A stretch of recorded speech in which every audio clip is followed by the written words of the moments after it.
Қайырлы күн, достар. Бүгін өте оңай дайындалатын және де әрбір үйден табылатын қарапайым заттардан жасалатын жұмсақ ерекше нан пісіріп үйренетін боламыз. Бұл нанды турецкий хлеб деп атайды. Міндетті түрде дайындауға кеңес беремін. Ол үшін қажетті заттар: жылы су, ашытқы, қант, тұз, күнбағыс майы және де ұн. Ең алдымен ыдысқа жылы суды құямыз.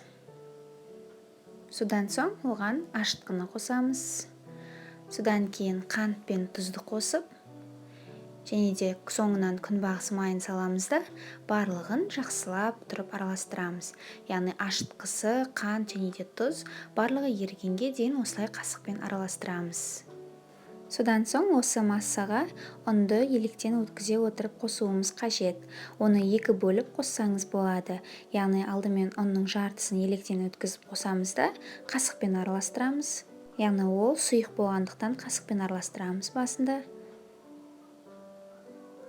Содан соң барып қалған ұнның барлығын қосып тастаймыз да қолмен қамыр илеуіміз қажет.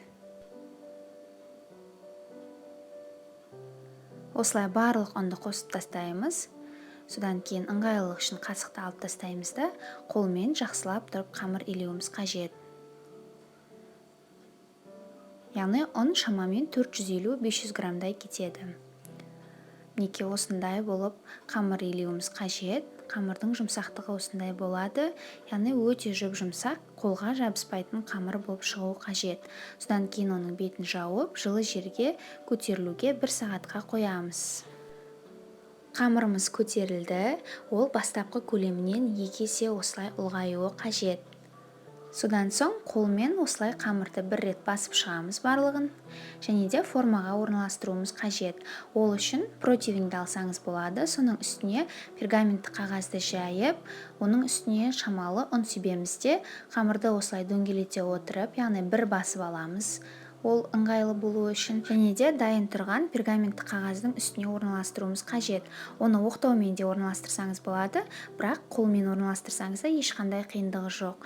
Яғни үстінен осылай басып, формасына келтіріп аламыз.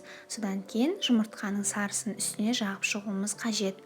Барлық жеріне жеткізіп, жұмыртқаның сарысын жағып шығамыз. Содан соң нанның бетіне әртүрлі узорлар қалдырамыз. Яғни осылай қолмен қалдырсаңыз өте ыңғайлы. Яғни алдымен осылай тігінен сызықтар қалдырып шығамыз бірнешеуін.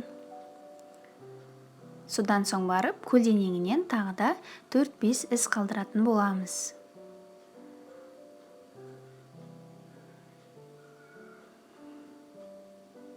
Тігінен және де көлденеңінен бірнеше із қалдырамыз. Яғни бұл әдемілігі үшін. Содан соң бетіне қалауыңызша кунжут немесе мак сепсеңіз болады. Мен екеуін араластырып қостым. Содан кейін осы нанды 180 градус қызып тұрған пеште 20-25 минут бойы пісіреміз. Мінекей нан дайын болды. Сіздерге рецепт түсінікті деген ойдамын. Міндетті түрде дайындауға кеңес беремін. Сәттілік!